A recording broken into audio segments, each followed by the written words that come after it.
इस तस्वीर में आप साक्षी मलिक को रोते हुए देख सकते हैं, विनेश फोगाट को रोते हुए देख सकते हैं। हमारी महिला पहलवान एक दूसरे को ढांढस, उम्मीद जो है जतला रही हैं। जानते हैं क्यों? क्योंकि उनकी जिंदगी की सबसे बड़ी उपलब्धि को वो आज गंगा में बहाने आई हैं।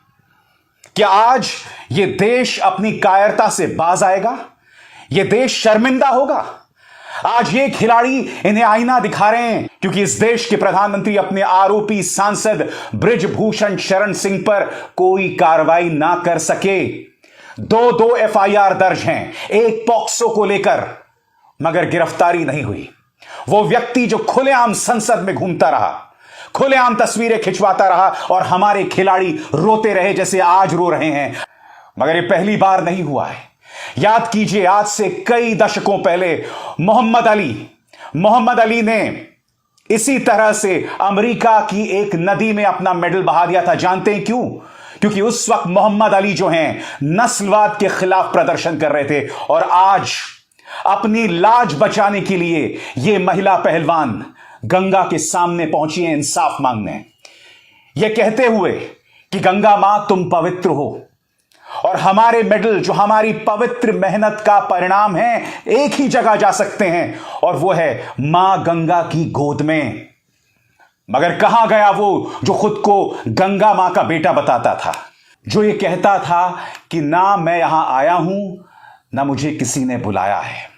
हां, आज तो मां गंगा ने भी इन पहलवानों को नहीं बुलाया था। मां गंगा भी चीख चीख कर उनसे कह रही थी कि अपने जीवन की सबसे बड़ी उपलब्धि को मेरे दामन में मत सौंपो, क्योंकि एक बार तुमने ये मेडल बहा दिए तो हमेशा के लिए गुम हो जाएंगे। मगर आज ये लम्हा, ये मंजर, ये शर्मनाक घटना सत्ताधारी भारतीय जनता पार्टी को तो आईना दिखा ही रही है, आईना दिखा रही है इस पूरे समाज को जो शांत, बगैर टिप्पणी किए इस तमाशे को देख रही है। शर्म तुमको मगर आती नहीं। मुद्दा यह नहीं कि हमारे खिलाड़ियों ने अपने मेडल्स को गंगा में बहाया या नहीं, मुद्दा यह है कि ऐसा उन्होंने सोच भी क्यों लिया। ऐसी क्या बेबसी है कि हमारे खिलाड़ियों को ऐसा सोचना पड़ा। यह देखिए, साक्षी मलिक जिन्होंने ओलंपिक्स में ब्रॉन्ज मेडल जीता था रेसलिंग में, कितना गर्व का लम्हा रहा होगा ना उनके लिए, और उनके लिए क्या पूरे देश के लिए। जब उन्हें वो मेडल मिला था तो प्रधानमंत्री ने कहा था कि रक्षाबंधन के पर्व पर हमारी बेटी को यह मेडल मिला है, देश गौरवान्वित है, और न जाने क्या क्या चीजें कही थी प्रधानमंत्री ने।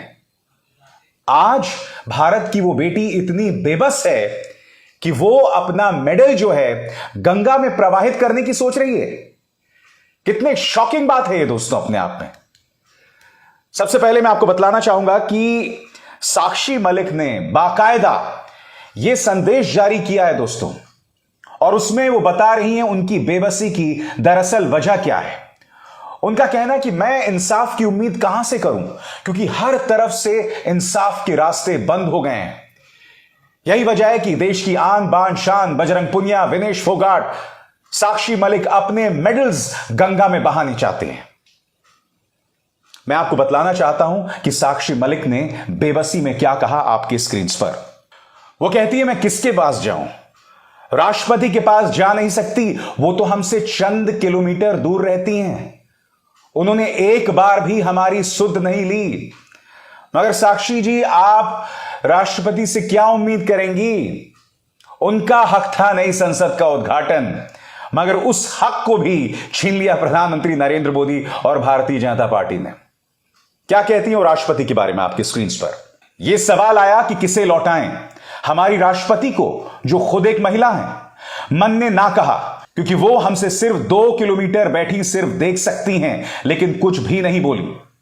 फिर प्रधानमंत्री के बारे में कहती हैं साक्षी मलिक, हमारे प्रधानमंत्री को जो हमें अपने घरों की बेटियां बताते थे, मन नहीं माना, क्योंकि उन्होंने एक बार भी अपने घर की बेटियों की सुध वुध नहीं ली, बल्कि नई संसद के उद्घाटन में हमारे उत्पीड़क को बुलाया और वो तेज सफेदी वाली चमकदार कपड़ों में फोटो खिंचवा रहा था। उसकी सफेदी हमें चुभ रही थी, मानो कह रही हो मैं ही तंत्र हूं। इस चमकदार तंत्र में हमारी जगह कहां है? भारत की बेटियों की जगह कहां है? क्या हम सिर्फ नारे बनकर या सत्ता में आने भर का एजेंडा बनकर रह गए हैं? ये मेडल अब हमें नहीं चाहिए, क्योंकि इन्हें पहनकर हमें मुखौटा बनाकर सिर्फ अपना प्रचार करता है ये तेज सफेदी वाला तंत्र, और फिर हमारा शोषण करता है। हम इस शोषण के खिलाफ बोलें तो हमें जेल में डालने की तैयारी कर लेता है। मेडल को गंगा में बहाने का तर्क क्या दे रही हैं साक्षी मलिक, यह भी सुनिए। इन मेडलों को हम गंगा में बहाने जा रहे हैं क्योंकि यह गंगा मां है। जितना पवित्र हम गंगा को मानते हैं, उतनी ही पवित्रता से हमने मेहनत कर इन मेडलों को हासिल किया था। ये मेडल सारे देश के लिए पवित्र हैं, और पवित्र मेडल को रखने की सही जगह पवित्र मां गंगा ही हो सकती है, ना कि हमें मुखौटा बनाकर फायदा लेने के बाद हमारे उत्पीड़क के साथ खड़ा हो जाने वाला हमारा अपवित्र तंत्र। समझिए यहां पर इशारा साक्षी मलिक किसकी तरफ कर रही हैं। साक्षी मलिक इशारा कर रही हैं उन तस्वीरों की तरफ जब हमारे खिलाड़ी मेडल जीतते थे और अपने घर में बुलाकर प्रधानमंत्री इस तरह से उन्हें सम्मानित करते थे, क्योंकि अपने घर में बुलाकर उन्हें इस तरह से सम्मानित करना उन्हें वोट्स दिलाता है। मगर उनकी आवाज सुनना, और वो आवाज किसके खिलाफ है? उन्हीं के अपनी पार्टी के सांसद बृजभूषण शरण सिंह के खिलाफ, उनके खिलाफ एक्शन लेना उन्हें गवारा नहीं है, क्योंकि बृजभूषण शरण सिंह एक राजनीतिक बाहुबली हैं। उन पर एक्शन लेना यानी वोटों का नुकसान। आज साक्षी मलिक, विनेश फोगाट ये सब समझ गए हैं कि जब आपके साथ फोटो खिंचवाई गई थी तब भी मकसद वोट था, और आज जब बृजभूषण शरण सिंह के खिलाफ एक्शन नहीं लिया जा रहा है तब भी वोट। और आप जानते हैं दोस्तों, ये समाज इतना मुर्दा दिल हो गया है, इतना बेशर्म हो गया है, इतना कायर हो गया है कि हमारे खिलाड़ियों को गालियां दी जा रही हैं मगर सब शांति से देख रहे हैं। ये जो 2-2 रुपल्ली वाले ट्रोल्स हैं ना भारतीय जनता पार्टी के, आप जानते हैं वो क्या कह रहे हैं? वो लोग कह रहे हैं कि सिर्फ मेडल क्यों वापस कर रहे हो? जो करोड़ों रुपए मिले, जो करोड़ों रुपए की ट्रेनिंग हुई, वो सब भी वापस कर दो।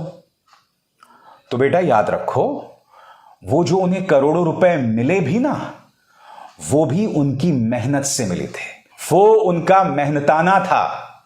वो अपने मेडल्स को त्याग नहीं रहे हैं, वो गंगा की गोद में उसे समाहित कर रहे हैं। सुना नहीं तुमने साक्षी मलिक ने क्या कहा? साक्षी मलिक ने कहा कि इन मेडल्स को रखने की सबसे पवित्र जगह गंगा की गोद ही हो सकती है, मगर तुम्हारे जैसे 2-2 रुपल्ली ट्रोल इस बात को नहीं समझेंगे। बात सिर्फ इन अधकचरा ट्रोल्स की नहीं है दोस्तों। मैं अब जो आपको दिखाने वाला हूं ना, वो बहुत ही शॉकिंग है दोस्तों। ये एक आईपीएस ऑफिसर है, इसका नाम है डॉक्टर एनसी अस्थाना। इसने हमारे खिलाड़ियों को गोली मारने की वकालत की है, गोली मारने की वकालत। कल्पना कीजिए दोस्तों, इस तरह के लोग हमारे आईपीएस में हुआ करते थे। इनके हाथ में एक इलाके की कानून व्यवस्था थी। आज ये आदमी खिलाड़ियों को गोली मारने की बात कर रहा है। इसने अपने इस बयान को हटा दिया है ट्विटर से, मगर इसने कहा क्या है, मैं आपको पढ़ के सुनाना चाहता हूं। डॉक्टर एनसी अस्थाना बोलता है, जरूरत हुई तो गोली भी मारेंगे, मगर तुम्हारे कहने से नहीं। अभी तो सिर्फ कचरे के बोरी की तरह घसीटकर फेंका है। दफा 129 में पुलिस को गोली मारने का अधिकार है। उचित परिस्थितियों में वो कसरत भी पूरी होगी, मगर वो जानने के लिए पढ़ा लिखा होना आवश्यक है। फिर मिलेंगे पोस्टमार्टम टेबल पर। यह आदमी हमारे खिलाड़ियों को मार देना चाहता है, और यह आदमी एक आईपीएस ऑफिसर है। एनसी अस्थाना का एक परिवार भी होगा ना, इसके बच्चे भी होंगे। क्या उसके बच्चे उसे ये ट्वीट दिखाकर उसे आईना दिखाएंगे? क्या तुम्हें इस बात का आभास है कि तुम्हारे घर में एक ऐसा व्यक्ति है जो अपनी सर्विस के नाम पर कलंक है? वो हमारे खिलाड़ियों को यह कह रहा है कि पोस्टमार्टम टेबल पर मिलेंगे, मानो हमारे खिलाड़ी आतंकवादी हैं। मैं आपको बतला दूं दोस्तों, जब इस वाहियात आदमी ने, इस वाहियात फॉर्मर आईपीएस ऑफिसर ने यह कचरा बयान दिया था, तो इसके जवाब में बजरंग पूनिया ने क्या बोला दोस्तों, मैं आपको बताता हूं। बजरंग पूनिया ने अपने इस ट्वीट में कहा, यह ऑफिसर हमें गोली मारने की बात कर रहा है। भाई सामने खड़े हैं, बता कहां आना है गोली खाने। कसम है पीठ नहीं दिखाएंगे, सीने पर खाएंगे तेरी गोली। मैं आपको बतला दूं दोस्तों, अपने मेडल्स को गंगा में बहाने से रोकने की अपील कई लोग अपने खिलाड़ियों से कर रहे हैं। कौन कौन लोग हैं मैं आपको पढ़ के सुनाना चाहता हूं। सांसद दीपेंद्र हुड्डा ने कहा, मेडल ना बहाएं, ये बृजभूषण की कृपा से नहीं मिले हैं। इत्तेफाकन दोस्तों, ये वही बृजभूषण शरण सिंह है जिसने कहा था 15-15 रुपए में मेडल मिलते हैं। इस आदमी को संरक्षण दे रही है मोदी सरकार। हुड्डा साहब ने क्या कहा आपकी स्क्रीन पर। हरियाणा से राज्यसभा सांसद दीपेंद्र हुड्डा ने पहलवानों के फैसले पर कहा, देश का गौरव बढ़ाने वाले खिलाड़ियों से मेरी अपील है कि अपने मेडल गंगा में ना बहाएं। आपको ये मेडल भाजपा सांसद बृजभूषण शरण सिंह की कृपा से नहीं मिले। राकेश टिकैत आपके स्क्रीन पर, मेडल देश की शान, ऐसा कदम ना उठाएं। किसान नेता राकेश टिकैत ने कहा, यह मेडल देश और तिरंगे की शान है। हमारा सभी पहलवानों से अनुरोध है कि ऐसा कदम मत उठाओ। राष्ट्रपति और प्रधानमंत्री से अनुरोध है कि पहलवानों से जल्द बातचीत करें। गीता फोगाट कहती हैं, आंखों में आंसू आ गए। दंगल गर्ल गीता फोगाट ने कहा, हर खिलाड़ी का देश के लिए मेडल जीतकर तिरंगा विदेशों में फहराने का सपना होता है। आंखों में आंसू आ गए ये देखकर कि हमारे पहलवान वही मेडल आज गंगा में बहा रहे हैं। मैंने कहा ना इस शो में, इस देश में मुर्दा दिलों की कमी नहीं है। हमने खुद को कायरता में दफन कर लिया है। हम अंदर से बेशर्म हो गए हैं, अंदर से मर गए हैं, मुर्दा हैं हम अंदर से। हम ये देख भी नहीं पा रहे हैं। उल्टा इसमें भी हमारा दिमाग राजनीतिक है। उस व्यक्ति बृजभूषण शरण सिंह पर पॉक्सो के अंतर्गत मामला दर्ज है। वो आदमी चौड़ा होके नई लोकसभा के उद्घाटन में पहुंचता है। भाजपा के नेता उसके साथ फोटो खिंचवाने से कतराते नहीं हैं, खुलेआम उसके साथ घूमते दिखाई देते हैं। यह है चाल चरित्र भाजपा का। मैं आपको बता दूं, मुझे बहुत ज्यादा उम्मीद नहीं है दोस्तों। जैसे मैंने कहा ना, यह देश पूरी तरह से मानसिक तौर पर ज़ॉम्बी हो गया है। बिल्कुल भी उम्मीद नहीं है। इसी देश की तुलना आप 2014 से पहले के देश से कीजिए, जब निर्भया के लिए हमारे आंखों में आंसू थे। आज तो कहीं कोई बलात्कार होता है तो हम ये देखते हैं कि उत्पीड़क का धर्म क्या है, पीड़ित का धर्म क्या है। उत्पीड़क कहीं बीजेपी से तो नहीं।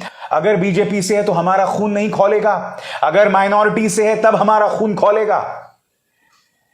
इंसाफ पसंद लोग अब हम नहीं रहे और हम बार बार खुद को बदनामी और बर्बादी की रसातल में दफन कर रहे हैं, उसके अलावा कुछ नहीं। मगर ये तो मेरे शब्द हैं, मेरे शब्दों का क्या। अभिसार शर्मा को दीजिए इजाजत। नमस्कार।